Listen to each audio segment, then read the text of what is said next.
How many of you saw this video? A professor in a federal institution in Nigeria does not earn up to $400. Meanwhile, people in politics who just have secondary school certificates are earning in millions. So this guy is feeling very frustrated because all his life he has always wanted to become a lecturer, but apparently after becoming a lecturer he discovered that it was not even as beautiful as he imagined. This is his story. The average salary of a lecturer in a federal university in Nigeria, ranging from graduate assistant to maybe lecturer one, is about 170 to 200,000 naira. All what you can earn maximally as a professor in a federal university in Nigeria is between 400 to 500,000 naira. The reason why we stay overnight most times is not really because we just want to stay in school or something. Most times it's just because we want to save the transportation for the next day. We have to enter inside keke or with our students, and over the years it has been a nightmare. It was students that came to the aid of some of their lecturers. You said your dream job has become a nightmare. What do you mean by that? Yeah, lecturing has always been my dream profession. Right from when I was young, even in secondary school, I've always wanted to become a lecturer. First, because I had the thinking that lecturers were custodians of knowledge, and I always just liked the way they carried themselves, and I just wanted to be a lecturer. And more so because I also thought that that profession will help me to be able to take care of myself and my family. You know, that's what everybody seeks to do, isn't it? So that's what I actually set out to do, and by God's grace I was able to get the job after school. And then I began. But then, to my utter dismay, what I actually experienced has not really been what I expected it to be. Now, I will just paint a scenario for us so that we can actually understand what I am saying. Now, 2 years ago, I got a car, a Toyota Corolla 2003 model precisely. Now, that car was not so expensive. I was able to save up some money to buy the car. And even though I had saved up money for over 2 years to buy that car, I also had to borrow money from a cousin of mine. And then my mother also had to borrow money from a chief that she was a member of to add to what I had so that I can purchase that car. But the funny thing was that when I bought that car and took it to work, it caused problems for me because people at work knew that the kind of salary that we were being paid was not enough to buy that kind of old model car. As a salary earner, a lecturer too, in a federal university in Nigeria, I was not supposed, or I should not be earning enough money to purchase that kind of old model car. And that also cost me a position that I held in the school because people thought that, okay, maybe by holding that position, I had been taking money from students to buy that car. And it was very funny because I knew how I was able to sort money to buy the car. But that's just painting a picture for you to see how the system actually is. Nobody expects that as a young lecturer that you should be able to, at that point, get a car. You're supposed to be trekking, or you're supposed to be flying Okada, flying bike or something. That's just how the life of a lecturer is. In fact, funnily enough, you will realize that most times when we go to the park to go and take vehicles to come to school, maybe bike or something, we have to enter inside keke or with our students.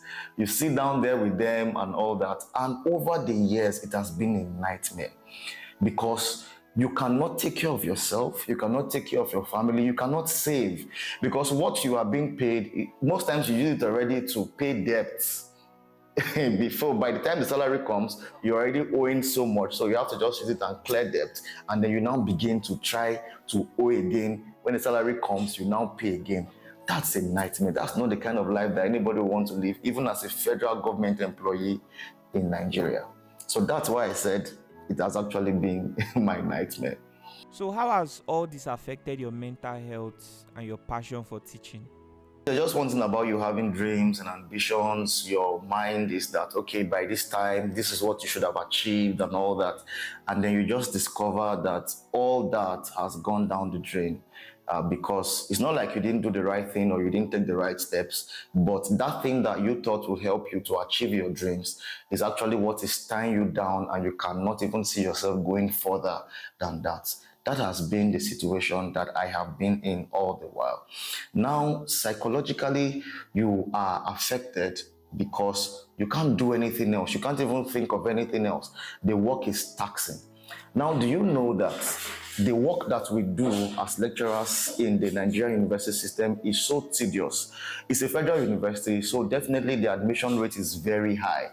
So you can imagine the lecturer-student ratio in every particular department that you find yourself in school. I am an exam officer. So apart from just teaching and marking and having project students to cater for, you also have to compile exam. And most times this thing requires us to stay in school even overnight. And the reason why we stay overnight most times is not really because we just want to stay in school or something. Most times it's just because we want to save the transportation for the next day. So rather than go back home, because the distance is very, very far from town, rather than go back home and spend transport to come the next morning, we will stay up in school. I and a few of my colleagues will devise that technique to save money. So we'll stay late at night, sleep in school, wake up the next morning, and maybe just try to see how we can wash up our body and wear another clothes, and then begin the work again. So you are working all around the clock. There's no time to even check on your health. There's no time to even check your stress level. No time at all. You are working around the clock, and what you are being paid does not even amount to what you are putting into the system. For the level of a lecturer too, which is the level that I am in now, the salary is not even up to $200. That is how bad it is. And then even when you get to the rank of a professor, the salary of a professor in a federal university in Nigeria does not amount to $400. Let me even use actual figures so that it will be very easy and clear for everybody to understand. The average salary of a lecturer in a federal university in Nigeria, ranging from graduate assistant to maybe lecturer one, is about 170 to 200,000 naira.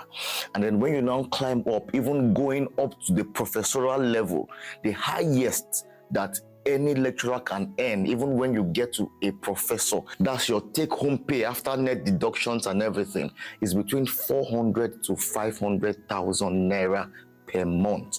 A professor, after all the years of studies, after all the conferences you've attended, all the papers you've written, and you've dedicated your whole life to studying, all what you can earn maximally as a professor in a federal university in Nigeria is between 400 to 500,000 naira. And with all this money, you have to take courses, you have to go for conferences, you have to attend seminars, you have to build yourself, otherwise you will not grow in the system. So this means taking loans, this means borrowing from people, and you know how psychologically draining that is. You know that you are owing one or two persons. So when salary comes, you're already shaking, you're already afraid because you have to pay a lot of loans. So this has been mentally draining, if not for the fact that some of us came into this profession with passion, because we just see our students and we want to see them do better. That's the reason why many of us are still giving our best to the system. But if we are going by what actually is the reality on ground, it's not something that you will want to give all your life to. It's not something that you want to give so much passion to anymore. So that's how far it has affected me mentally. And the passion, by God's grace, is still there, but we are just doing it for the love of our students. What are some of the biggest struggles you and your colleagues face daily? There's a junction in my school that is called SRS Junction. It's a junction where we all stay to board vehicles so that we can go to the school, because the school is actually a distance from town. If you go through that junction every morning, you are going to see my colleagues, lecturers, even senior colleagues, even professors lining up at that junction, waiting for free lifts, waiting for free ride. It's not because they don't want to spend their salaries to take themselves to work. It is simply because if you calculate the transportation to go to work on a daily basis and you remove that money from your salary, what you have left is not substantial enough for you to eat, for you to even be able to buy clothes and buy some basic amenities to take care of yourself and your family. So even those that have cars, there is a system that we operate here. If you have a neighbor who has a car and both of you are heading to school, one person will say, okay, today I will fuel my car, so I will take as many persons as I can take from that access to school, and then tomorrow somebody else will do the same. And that's how we survive on a daily basis to cut costs of transportation and still be able to have something to feed ourselves and our families. I don't even want to go to start mentioning the work environment and the tools that we have to work. They are grossly inadequate. Basically, because of the mega salary that we are being paid, every other thing that comes with you trying to manage money and you trying to see how you can survive every 31 days before you get paid again, and not even paid a lump sum, paid something very meager, as little as I said, in this economy.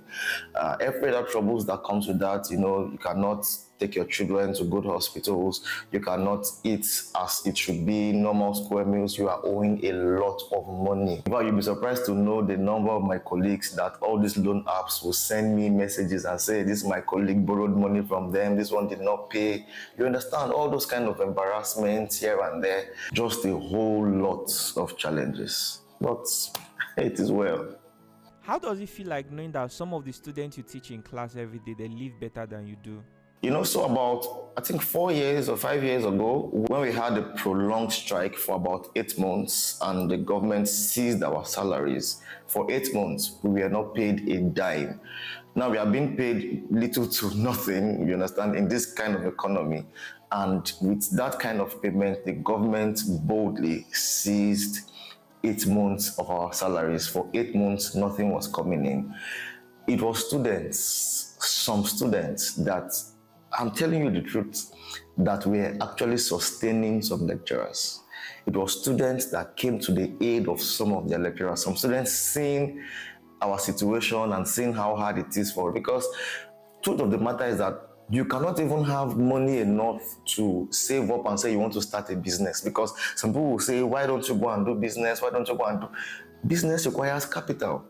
How much are you going to use to take care of yourself and your family from $200 in this economy to even begin to do business? So when that strike was up, there was nothing whatsoever coming from anywhere.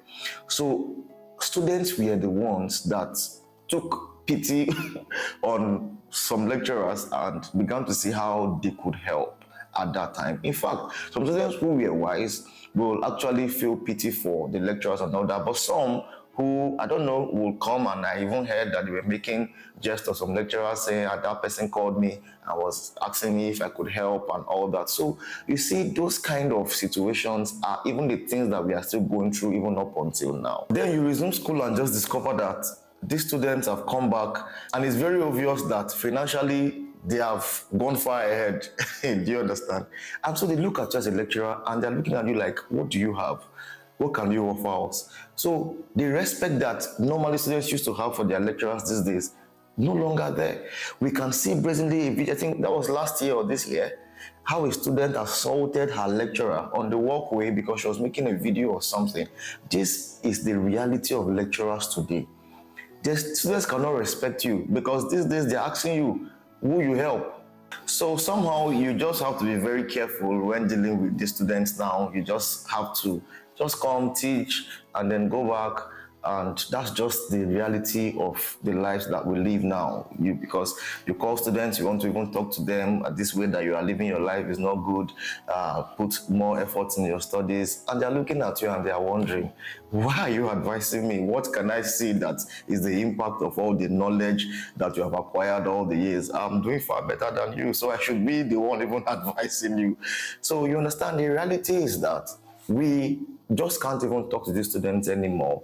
and the respect that you think that you should have as a lecturer is no longer there. So you are just minding your business, doing your thing, and going back home. And as I said even earlier on, most times, even when you go and take transportation, because you can't afford fuel every day, you enter into these vehicles with some of these students, you enter into bike and keke with some of these students, and you see that respect that they should even have for you based on the fact that you are ahead of them in this manner. It's no longer there. So it's something that, will I say, it's sad, but they have come to face reality. And Have you ever thought of quitting or doing something else to survive? many times, just as the question says, to survive, that's just all many of us are after now. It's just survival, to be able to fend for family, to be able to live day to day, and then at least know that the basic things that you can afford it. And the job that we are doing is not able to cater for that. So definitely, as a human being, you will always want to look for alternatives. I know a couple of my colleagues who have actually left the country, and by leaving the country, they have left the profession. Many of them have sought greener pastures elsewhere. And so even personally, I have those thoughts on a daily basis. I wake up sometimes and I'm asking myself, am I going to this job again today? Am I going to this office again today? I ask myself, what am I even doing here? I'm a young man. Why am I tying myself down doing this? I should look for better things to at least keep something for my children. And so by the time you are bringing children into the world, you have to at least be able to bring them into a world where they know that they are being catered for and being provided for. Not that they come and see that their father is managing on a daily basis some things that their mates in their schools can afford. Your father is a lecturer or a lecturer, quote, and cannot even afford all those things. So as a human being, you will actually want to, you understand, quit and maybe look for something else. So several times I've tried going on the internet and even try to see what I can do to add up. Sometimes maybe not actually quitting the profession, but at least looking for something to add up and all that. So most times I even tell some of my colleagues, I'm like, if we can just reduce our workload, the kind of work that we do, and then we're able to spend some more time going on the internet and learning a lot of skills that are out there, I think we'll be better off for it. So yes, I've actually thought of quitting sometimes, and even if not quitting, I have thought of maybe finding other things to add up to this so that somebody can just be better off for it. If you had the chance to speak to the government or the education authority in Nigeria, what is something you'd like to say to them? Now for the government, I will say I kind of understand the reason why they have not paid so much attention to education in Nigeria, because they themselves are probably not facing the damage of how poor the education system is in Nigeria. Why am I saying this? We all know that most of them, their children are not schooling in the country. Their children are in better climes where there are better opportunities and the education system is better. But I just want to appeal to the government. The reason why you are taking your children abroad, the reason why you're taking them to all those schools in other places is because you see how good the quality of the education system is. It's because you understand that education is very important for a child's life, for a child's upbringing, and you want it to be the best for your children. That's why you spend so much money, millions of naira, sometimes thousands of dollars, sending your children out to schools in other countries. How about doing the same thing in your country? How about putting or giving proper attention to education in this country so that people from other countries will also want to travel to our country to be educated? Do you know that people in Nigeria prefer to even go to schools in Ghana and Kenya and all these neighboring African countries because the systems there are far better than what we have here? So why don't we make our own schools here such institutions that people can be proud to come to our schools for? Some time ago, I was in a school in the East, I won't mention the school, and I heard that they were building hostels for international students. And I laughed. I was telling my friend that which international student will actually want to come to a federal school in Nigeria. It's just very funny. And true to what I said, this is over like a year or two, and that hostel is still unoccupied. Because why will they come? How will somebody leave his country that has a better education system to come here, to come and school with what we have here? It's not feasible. So if the government can just by themselves look into or look inwardly and at least consider the reason why they take their own students outside. This is our country. There's no other place that we can call a country. And the basis of a country's development is the education system. In many countries, after health, education is the next most important. There is a security, but in Nigeria, education is the least. If you look at federal allocations, every time the education is often allocated the least amount of money. And this is not fair. It will not take us anywhere. The level of our education will determine the level of our national development. Also, the people who are there to pass on this education to our students, if they are not properly paid or if their welfare is not looked into, there will be no passion for the job anymore. If you don't treat a worker well, don't expect better outputs. It's just as simple as that. People working in these schools are human beings with families, with real life problems, real life situations and all that. They are not just people who are just there. So we expect that the little that we are paying them, they should manage it. And when lecturers ask for more, it's very unfortunate that even Nigerians will begin to call lecturers greedy.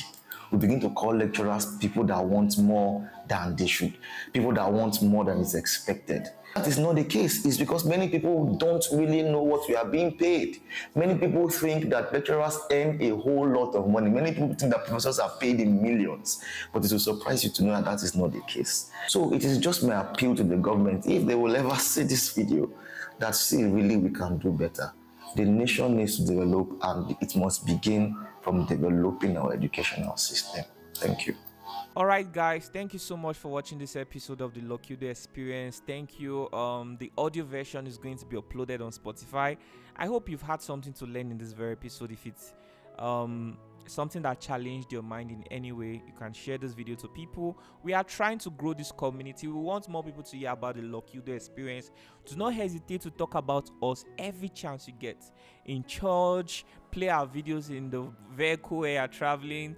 You can even make videos about our YouTube channel on your TikTok. Just talk about the Lucky Udu Experience. Talk about a particular episode you watched that really made sense to you, and you feel that people should start paying more attention to this channel. God bless you so much. I appreciate it, and see you guys in the next episode.